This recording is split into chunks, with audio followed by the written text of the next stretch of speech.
মিরপুরের ইনডোরে জুটি বেঁধে ব্যাটিং করছেন নিউজিল্যান্ড অধিনায়ক Tom Latham, Henry Nicholls, Will ইয়াংরা। কিউই স্কোয়াডে অভিজ্ঞ ক্রিকেটার বলতে আছেন এই তিনজন ব্যাটারি। মূলত আইপিএল, পিএসএল এর ব্যস্ততায় বাংলাদেশের বিপক্ষে সিরিজে পূর্ণ শক্তির দল পাচ্ছে না ব্ল্যাক ক্যাপসরা। তবে টাইগারদের ভোগাতে যথেষ্ট এই তিন ব্যাটারি, কারণ মিরাজ শান্তদের বিপক্ষে তাদের রেকর্ডটা বেশ ভালো। টাইগারদের বিপক্ষে ১৯ ম্যাচে প্রায় ৫৬ গড়ে ৭৩৩ রান করেছেন ল্যাথাম। আছে ২টি শতকও।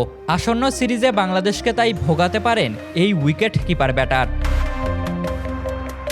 আর ডানহাতি ব্যাটার উইল ইয়াং ৯ ম্যাচে ৪৫ অ্যাভারেজে করেছেন ৩৬০ রান, তারও আছে একটি শতক। হেনরি নিকোলস ১২ ম্যাচেই ৪৫ অ্যাভারেজে করেছেন ৪৫০ রান।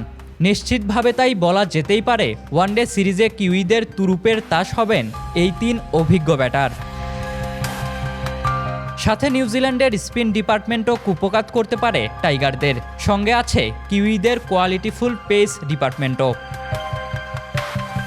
সিরিজের প্রথম ওয়ানডে মাঠে গড়াবে আগামী ১৭ এপ্রিল।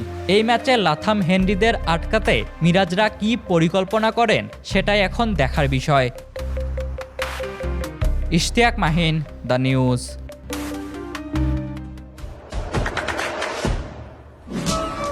দেশে দেশে সবার সাথে দ্য নিউজ।